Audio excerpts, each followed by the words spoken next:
আসসালামু আলাইকুম দর্শক, স্বাগত জানাচ্ছি আরটিভির রাতের সংবাদে। আপনাদের সঙ্গে রয়েছে আমি নীরা ফেরদৌস। প্রধানমন্ত্রীর স্বাক্ষরের পর জারি করা হলো কোটা সংস্কারের প্রজ্ঞাপন। এখন থেকে সরকারি, আধা সরকারি ও স্বায়ত্তশাসিত চাকরির নবম থেকে 20তম গ্রেড পর্যন্ত মেধার ভিত্তিতে নিয়োগ 93%, মুক্তিযোদ্ধা কোটা 5%, ক্ষুদ্র নৃগোষ্ঠী 1%, প্রতিবন্ধী ও তৃতীয় লিঙ্গ 1% কোটা কার্যকর হবে। রাতে হেয়ার্ড রোডের নিজ বাসভবনে এসব তথ্য জানান জনপ্রশাসন মন্ত্রী ফরহাদ হোসেন। মন্ত্রী বলেন, শিক্ষার্থীরা যেভাবে চেয়েছে সেভাবে প্রজ্ঞাপন জারি হয়েছে।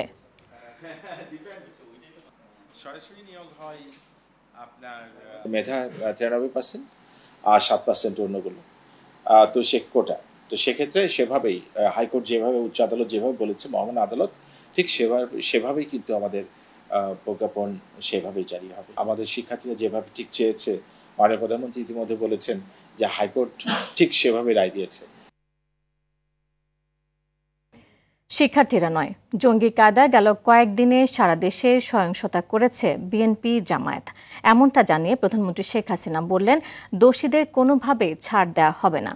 প্রধানমন্ত্রীর কার্যালয়ে ব্যবসায়ীদের সঙ্গে মত বিনিময় সভায় একথা বলেন প্রধানমন্ত্রী। দেশের সংকটে শেখ হাসিনা পালিয়ে যায় না এমন মন্তব্য করে প্রধানমন্ত্রী বলেন, মানুষের নিরাপত্তার কারণে বাধ্য হয়ে কারফিউ সেনা মোতায়েন করা হয়েছে। পরিস্থিতি দ্রুত স্বাভাবিক হওয়ার আশ্বাস দেন সরকার প্রধান। আতিকুর রহমানের রিপোর্টে দেখুন এরই বিস্তারিত। সরকার ছিল, তাই বাংলাদেশ আজকে উন্নয়ন। চলমান পরিস্থিতিতে অর্থনৈতিক সংকট মোকাবেলায় ব্যবসায়ী সংগঠন ও দেশের শীর্ষস্থানীয় ব্যবসায়ীদের সঙ্গে মতবিনিময় করলেন প্রধানমন্ত্রী শেখ হাসিনা।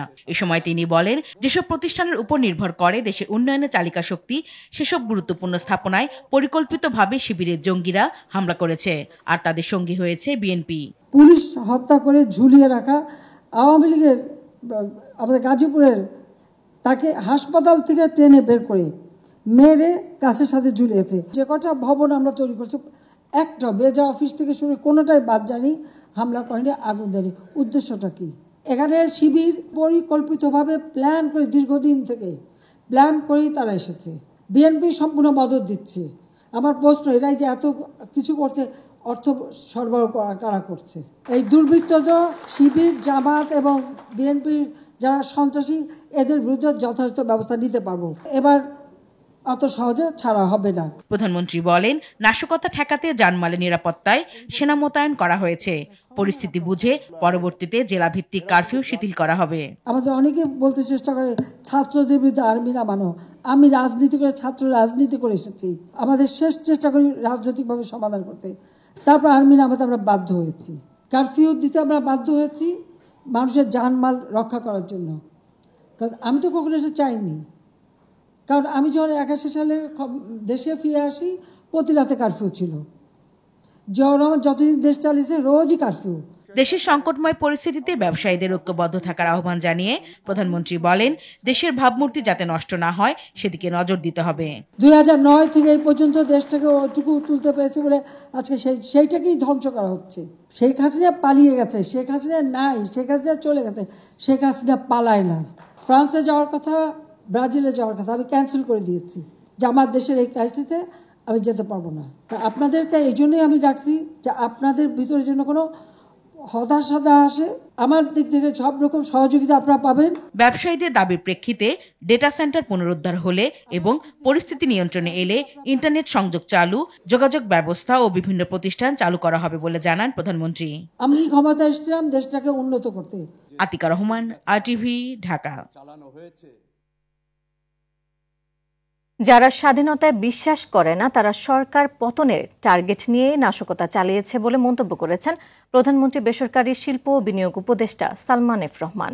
আর যে কোনো পরিস্থিতিতে প্রধানমন্ত্রীর পাশে থাকবেন বলে জানালেন ব্যবসায়ী নেতারা। তথ্য ও সম্প্রচার প্রতিমন্ত্রী বলেন, কারফিউ দেওয়া হয়েছে সন্ত্রাসীদের দমন করতে। প্রধানমন্ত্রীর কার্যালয়ে শেখ হাসিনার সঙ্গে ব্যবসায়ীদের মত বিনিময়ে তারা এসব কথা বলেন। দেখুন এআর বাদলের রিপোর্ট। দেশে বিরাজমান পরিস্থিতি নিয়ে প্রধানমন্ত্রী শেখ হাসিনার সঙ্গে শীর্ষ ব্যবসায়ী নেতাদের মতবিনিময় সভার শুরুতেই গত কয়েকদিনের নাশকতার খণ্ডচিত্র দেখানো হয়।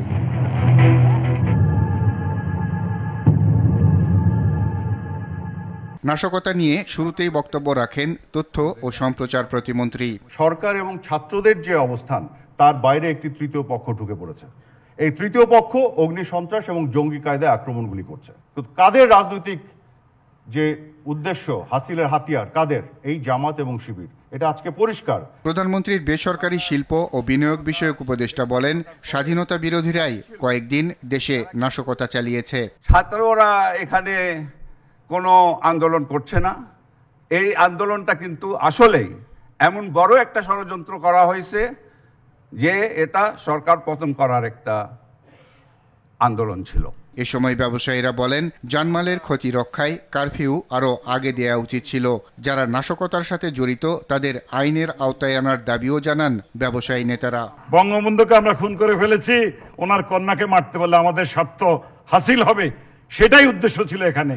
এই যে তাণ্ডব আমরা গত কয়েকদিন দেখেছি, আমরা আশা করব সরকারের গোয়েন্দা সংস্থা এবং সরকারের গুরুত্বপূর্ণ যারা আছেন দায়িত্বে তারা এই বিষয়গুলি নিশ্চয়ই উদ্ঘাটন করবেন এবং তাদের বিরুদ্ধে প্রয়োজনীয় ব্যবস্থা নেবেন। মাননীয় প্রধানমন্ত্রী, আপনি আছেন, আমরা আছি। আপনি যতদিন আছে বাংলাদেশের ব্যবসায়ী সমাজ ততদিন আপনার পাশে আছে। ব্যবসা বাণিজ্যের ক্ষতির বিস্তারিত তুলে ধরে ইন্টারনেট চালুর দাবিও জানান তারা।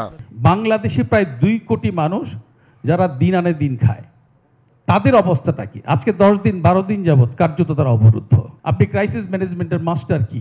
আপনি অতি সত্বর আমাদের এই সমস্ত এই জঞ্জাট মুক্ত করে আমাদেরকে ব্যবসায় ফিরিয়ে আনার ব্যবস্থা করবেন। আপনার পাশে আমরা আছি, জীবন দিয়ে হলে আপনার পাশে থাকব। পরিস্থিতি স্বাভাবিক করতে সবাইকে ঐক্যবদ্ধ হওয়ার আহ্বানও জানান ব্যবসায়ী নেতারা। এই সন্ত্রাসী এই জঙ্গি বাহিনীকে ধ্বংস করতে হবে, এই জন্য সবাইকে আমাদের ঐক্যবদ্ধ হইতে হবে। AR বাদল, RTV, ঢাকা। এদিকে দেশব্যাপী জ্বালাও পোড়াওয়ের বড় প্রভাব পড়েছে নিত্যপণ্যের বাজারে। পণ্যবাহী পরিবহন প্রবেশ করতে না পারায় দেখা দিয়েছে নিত্যপণ্যের সংকট। উদ্বেগে ক্রেতা বিক্রেতারা যে কোনো মূল্যে সরবরাহ ঠিক রাখার তাগিদ বাজার বিশ্লেষকদের। প্রয়োজনীয় ব্যবস্থা নেওয়ার আশ্বাস জাতীয় ভোক্তা অধিদপ্তরের। মারুফ রেজা রিপোর্ট। দেশব্যাপী নৈরাজ্যিক পরিস্থিতিতে সবচেয়ে বড় প্রভাবটি পড়েছে মানুষের জনজীবনে। খুব স্বাভাবিকভাবে জ্বালাপোড়ার সবচেয়ে বড় আঁচটি লেগেছে নিত্যপণ্যের বাজারে। আমি এই মুহূর্তে আছি রাজধানীর সবচেয়ে বড় পাইকারি বাজার কারণ বাজারে। দেখে নেব আজকের বাজার দর, বাড়তি দামের কারণ হিসেবে কি বলছেন বিক্রেতারা, ক্রেতাদেরই প্রতিক্রিয়া কি। চলমান পরিস্থিতিতে সবচেয়ে বেশি প্রভাব পড়েছে সবজি বাজারে। গেল সপ্তাহে যে চিচিঙ্গা বিক্রি হয়েছে 50 টাকা কেজি দরে, সেটা এখন 60 টাকা। একইভাবে বেগুন, পটল, পেঁপে, ঢ্যাঁড়স, কুমড়া সহ অন্যান্য সবজির দামও কেজিতে বেড়েছে 5 থেকে 10 টাকা করে। দূর থেকে আসতেছে না গাড়ি, আগে ধরেন না 500 গাড়ি আইতো, অনমোড আইয়ে 20টা 30টা। ক্যারিং খরচটা একটু বেশি নেয়, আর ক্যারিং খরচ বেশি নেওয়ার কারণে সবকিছুর একটু দাম বাড়তি থাকবে। দামের যে অবস্থা, মানে সে তুলনায় আমরা পরিমাণটা আমরা নিতে পারি না, ওই পরিমাণটা নেই, তার অর্ধেক সবজি আমরা নিতেছি। সবজির সঙ্গে সমান তালে বেড়ে চলেছে মাছের দরও। বেড়েছে ব্রয়লার, সোনালী সহ যে কোনো মুরগির দাম।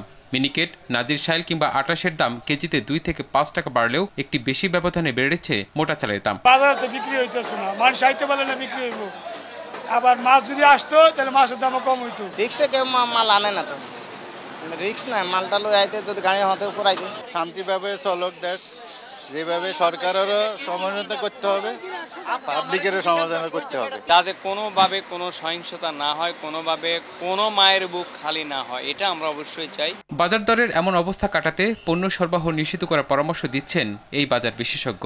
সরকারকে বিশেষ ব্যবস্থা, বাজারে যাতে পণ্য সরবরাহ সন্তোষজনক থাকে তার উদ্যোগ নিতে হবে। হতে পারে যেসব মোকাম থেকে শাকসবজি আসে, মাছ আসে, সেই সব মোকাম থেকে দিনের বেলায় প্রাকের একটা বিশেষ পারমিটের ব্যবস্থা করা যেতে পারে। এদিকে চলমান বাজার পরিস্থিতি মনিটরিং শেষে সাংবাদিকদের ব্রিফ করেন জাতীয় ভোক্তা অধিকারের মহাপরিচালক। আশ্বাস ছিল দ্রুত সময়ে ম্যানুয়ালি পণ্য ছাড়পত্র দেওয়ার। যেহেতু আমরাও আসলে অনলাইনে কোনো কাজ করতে পারছিলাম না, আমরা ম্যানুয়ালি, বিশেষ করে টেলিফোনে আমরা স্থানীয় প্রশাসন, ডিভিশনাল কমিশনার, জেলা প্রশাসকদের সাথে সমন্বয় করে আমরা NBR এর সাথে কথা বলে আমাদের কাস্টমসের ক্লিয়ারেন্সটা আমরা অব্যাহতভাবে চালু রেখেছি। কয়েকদিনের মধ্যে সার্বিক পরিস্থিতি স্বাভাবিক হবার প্রত্যাশা জানান ভোক্তার মহাপরিচালক। মারুফ রেজা, RTV, ঢাকা। পরিস্থিতি পুরোপুরি নিয়ন্ত্রণে, তবে জীবনযাত্রা স্বাভাবিক হতে কিছুটা সময় লাগবে। দুপুরে রাজধানীতে সেনা কার্যক্রম পরিদর্শন শেষে এমনটাই জানালেন সেনাপ্রধান জেনারেল ওয়াকারুজ্জামান। এদিকে যাত্রাবাড়ী এলাকা পরিদর্শন শেষে পুলিশের শীর্ষ কর্তারা জানান, নাশকতাকারীদের গ্রেফতারে অভিযান চলছে। এ পর্যন্ত বিভিন্ন থানায় 30টি মামলা হয়েছে। ইকবাল অনিক, তাইমুল ইসলাম রায়হানকে সঙ্গে নিয়ে বিস্তারিত জানাচ্ছেন সুমন তানভীর। যাত্রাবাড়ি সহ চলমান সংকটে রাজধানীতে সৃষ্ট সহিংসতার হট স্পটগুলোর পরিস্থিতি এখন শান্ত, কিন্তু কদিন ধরে চলা ধ্বংসযজ্ঞের চিত্র যে কারো মনেই কাঁপন ধরাতে পারে। এ অবস্থায় দুপুরে হেলিকপ্টার যোগে রাজধানীর সার্বিক পরিস্থিতি ও সেনা কার্যক্রম পরিদর্শনে বের হন সেনাপ্রধান জেনারেল ওয়াকারুজ্জামান। পরে যাত্রাবাড়ি সহ বিভিন্ন গুরুত্বপূর্ণ পয়েন্টেও যান সেনাপ্রধান। পরিদর্শন শেষে সাংবাদিকদের সঙ্গে কথা বলেন তিনি। জনগণের নিরাপত্তা দেওয়ার জন্য আমাদেরকে সেনাবাহিনীকে নিয়োগ দেওয়া হয়েছে। 48 ঘন্টার মধ্যেই আমি মনে করি যে একটা স্বাভাবিক পরিস্থিতি ফেরত এসেছে। এটা খালি একমাত্র সেনাবাহিনী নয়, আমাদের সাথে বিমান বাহিনী, নেভি তারাও ছিল, পুলিশ অত্যন্ত গুরুত্বপূর্ণ ভূমিকা পালন করেছে। আমরা হয়তো আরেকটু সময় লাগবে, আমরা স্বাভাবিক জীবনযাত্রায় ফেরত যেতে পারবো। প্রায় সমসাময়িক সময়ে যাত্রাবাড়ি এলাকার সার্বিক পরিস্থিতি পর্যবেক্ষণে আসেন পুলিশ প্রধান। এ সময় তার সঙ্গে ছিলেন ডিএমপি কমিশনার হাবিবুর রহমানও। তাদেরকে বলে দিয়েছে যে পুলিশকে হত্যা করতে পারলে এত টাকা হবে, এ ধরনের বিভিন্ন ভিডিও বার্তাও আমাদের কাছে এসেছে। নির্দিষ্ট করে কয়জনকে বলা হয়েছে সেটি আসেনি, কিন্তু আমাদের কাছে এরকম ভিডিও বার্তা এসেছে। যারা এই অপরাধের সাথে জড়িত আছে এবং অপরাধ সংগঠন করেছে, কাউকে ছাড় দেওয়া হবে না। প্রতিটি অপরাধজনক কর্মকাণ্ডের পাই পাই করে তাদের হিসাব দিতে হবে। এদিকে উত্তরার যেসব পয়েন্টে সর্বোচ্চ সহিংসতা হয়েছে সেসব স্থানে টহল বাড়িয়েছে এপিবিএন ও র্যাব। দুপুরে মেট্রো রেল স্টেশন সহ ওইসব স্থানগুলো পরিদর্শন শেষে অতিরিক্ত পুলিশ মহাপরিদর্শক সেলিম মোহাম্মদ জাহাঙ্গীর জানান, পরিস্থিতি সম্পূর্ণ নিয়ন্ত্রণে। যারা বের হবেন তারা যেন অনুমতি নিয়ে বের হন, এবং আমরা এই পেট্রোলের মাধ্যমে এটাই নিশ্চিত করতে চাচ্ছি যে যারা দুষ্কৃতিকারী তাদের প্রতি একটা কঠোর বার্তা, কোনো অবস্থাতে তাদেরকে ছাড় দেওয়া হবে না। মেট্রো রেল কর্তৃপক্ষ চাইলে প্রতিটি স্টেশনে এপিবিএন সদস্য মোতায়েন করা হবে বলেও জানান তিনি। এদিন রামপুরা, বাড্ডা ও আবুল হোটেল এলাকা পরিদর্শনে যান আনসার মহাপরিচালকও। বলেন, বিএনপি জামাত সন্ত্রাসী গোষ্ঠীর সহিংসতা বন্ধে আনসারের প্রতিটি সদস্য বদ্ধপরিকর। 741টি স্থাপনায় আমাদের 14,000 অঙ্গীভূত আনসার নিরাপত্তার দায়িত্বে সার্বক্ষণিক কাজ করে যাচ্ছে। সুমন তানভীর, RTV, ঢাকা। কোটা সংস্কার আন্দোলনকে ঘিরে চলমান সহিংসতায় 3 পুলিশ সদস্য নিহত হয়েছেন বলে জানিয়েছেন স্বরাষ্ট্রমন্ত্রী আসাদুজ্জামান খান কামাল। তিনি বলেন, সারা দেশে দায়িত্ব পালনকালে হামলার শিকার হয়েছেন 1117 পুলিশ সদস্য, যার মধ্যে 132 জনের অবস্থা গুরুতর। রাতে রাজারবাগ পুলিশ কেন্দ্রীয় হাসপাতালে চিকিৎসাধীন পুলিশ সদস্যদের দেখতে এসে একথা বলেন তিনি। মন্ত্রী বলেন, এই আন্দোলনের পেছনে কিছু উস্কানিদাতা আছে যারা শিক্ষার্থীদের ঢাল হিসেবে ব্যবহার করেছে। এই পর্যন্ত পুলিশ সদস্য আহত হয়েছেন 1117 জন, মৃত্যুবরণ করেছেন এই পর্যন্ত 3 জন। একজন পুলিশ ইন্সপেক্টর যিনি পিবিএতে চাকরি করতেন, একজন নায়েক ডিএমপির, একজন এসআই ট্যুরিস্ট পুলিশে। সরকারি সম্পদ বিনষ্ট যারা করেছেন, জননিরাপত্তা যারা বিঘ্ন করেছেন, যারা নাশকতাকারী, তাদেরকে আমরা সবাই বিচারের মুখোমুখি আমরা অবশ্যই করব।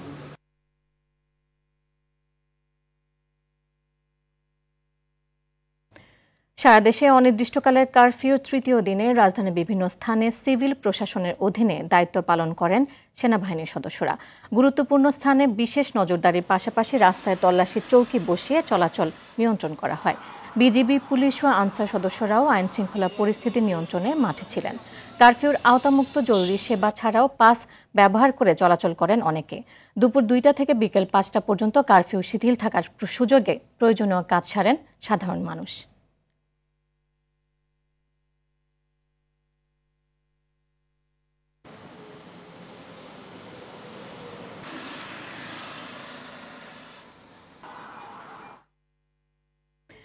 কোটা সংস্কারের যৌক্তিক দাবিতে কোমলমতি শিক্ষার্থীদের উপর দলীয় সন্ত্রাসী লেলিয়ে দিয়ে ছাত্রছাত্রীদেরকে নৃশংসভাবে হত্যা ও আহত করে দেশকে অরাজকতার দিকে ঠেলে দিয়েছে আওয়ামী লীগ সরকার। এক বিবৃতিতে এমনটা জানিয়েছেন বিএনপি মহাসচিব মির্জা ফখরুল ইসলাম আলমগীর। দেশে কারফিউ জারি করে আইনশৃঙ্খলা বাহিনীকে জনগণের মুখোমুখি দাঁড় করেছে সরকার। কোটা বিরোধী আন্দোলনের সংশ্লিষ্টতা না থাকলেও কাল্পনিক অভিযোগ এনে বিএনপি নেতাকর্মীদের হেনস্থা, আটক ও মিথ্যা মামলায় হয়রানি করা হচ্ছে জানিয়ে হয়রানি বন্ধ ও নিঃশর্ত মুক্তির দাবিও করেন বিবৃতিতে। গ্যাস বিদ্যুৎ সংকটে চরম বিপাকে আছেন গ্রাহকরা। প্রিপেড মিটার রিচার্জ করতে না পারায় বাড়ছে দুর্ভোগ।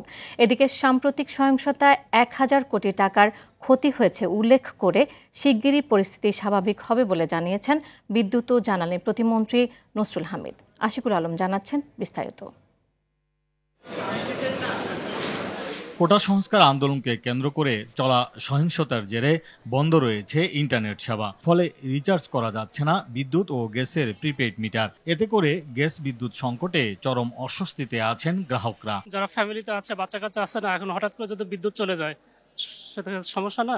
যেই কারণেই হয়েছে এটা তো ন্যাশনাল ডিজাস্টার। সো ডিজাস্টারের এই সময় ভোগান্তি তো সব মানুষেরই হবে, বাট উই ওয়ান্ট মানে অ্যাজ সুন অ্যাজ এই জিনিসটা যেন সলভ হয় আর কি। কারণ কালকে তো অন্ধকারে আছে, সকালবেলা দৌড়ে আইছি, মনে করলাম যে অ্যাডভান্স যাবে আর কি, অটো যাবে, অটো তো গেল না। টেস্কো চাইলে দিয়ে দিতে পারতো আমাদেরকে রিচার্জটা। বিদ্যুৎ ও গ্যাস সরবরাহ পরিস্থিতি সবশেষ অবস্থা জানাতে রাজধানীর বিদ্যুৎ ভবনে সংবাদ সম্মেলন করেন বিদ্যুৎ ও জ্বালানি প্রতিমন্ত্রী নসরুল হামিদ। এতে তিনি বলেন, শিক্ষার্থীদের কোটা সংস্কার আন্দোলনের সুযোগ নিয়েছে একটি গোষ্ঠী। বিএনপি, জামাত, শিবিরের নেতৃত্বে যে নৈরাজ্য করে বিদ্যুৎ সহ বিভিন্ন ইনস্টলেশন যারা ছিল সেখানে আক্রমণ করেছে। প্রায় 1000 কোটি টাকার ক্ষতি হয়ে গেছে। এখনকার সময় আমরা হিসাবে যদি বলতে পারি, আমরা ইনভেস্টিগেশন করার পরে আমরা জানতে পারবো আমাদের কি হয়েছে, কেবলমাত্র বিদ্যুৎ খাতে। শিগগিরই পরিস্থিতি স্বাভাবিক হবে জানিয়ে প্রতিমন্ত্রী বলেন, সারা দেশেই বিদ্যুৎ সংযোগ বিচ্ছিন্ন করতে চেয়েছিল দুর্বৃত্তরা। প্রিপেড মিটার সচল সহ প্রয়োজনীয় সব ব্যবস্থা গ্রহণের কথাও জানান নসরুল হামিদ। বিল দেওয়ার ব্যাপারে আমরা বিভিন্নভাবে বিভিন্ন সিস্টেম আমরা পরীক্ষা করে চালু করেছি। মোটামুটি আজকে পর্যন্ত আমরা মোটামুটি এখন একটু স্বস্তির ভাব আছে। বিদ্যুতের বিশেষ করে ঢাকা শহরে ডিপিডিসি এলাকাতে সিঙ্গেল ফেজ মিটারের জন্য আমরা 3000 টাকা এবং 3 ফেজ মিটারের জন্য আমরা 75 টাকা ইমার্জেন্সি ব্যালেন্স দেওয়া হচ্ছে। দেশের সব বিদ্যুৎ সাব স্টেশন চালু আছে জানিয়ে গ্রাহকদের ধৈর্য ধরার আহ্বান জানান বিদ্যুৎ প্রতিমন্ত্রী। আশিকুল আলম, RTV, ঢাকা। ইন্টারনেট সংযোগ না থাকায় সনাতন পদ্ধতিতে পণ্য সরবরাহ করছে চট্টগ্রাম বন্দর কর্তৃপক্ষ। সোমবার সকাল থেকেই বন্দরে পণ্য ওঠানামা স্বাভাবিক থাকার কথা জানান চট্টগ্রাম বন্দরের সচিব ওমর ফারুক। RTVকে তিনি জানান, পণ্য ওঠানামা কার্যক্রম স্বাভাবিক রয়েছে, তবে ইন্টারনেট সংযোগ না থাকায় পণ্য ডেলিভারি কার্যক্রম ম্যানুয়ালি পরিচালিত হচ্ছে। শুরুর দিকে কিছুটা অসুবিধা হলেও পরবর্তীতে পরিস্থিতির সঙ্গে কর্মচারীরা মানিয়ে নিয়েছে। দর্শক, রাতের সংবাদ এই পর্যন্ত। RTVর সবশেষ সংবাদ জানতে যে কোনো মোবাইল ফোন থেকে 2414 নাম্বারে ডায়াল করুন। মধ্যরাতের সংবাদ রাত 1টায় দেখার আমন্ত্রণ রইল। এতক্ষণ সাথে থাকার জন্য ধন্যবাদ সবাইকে।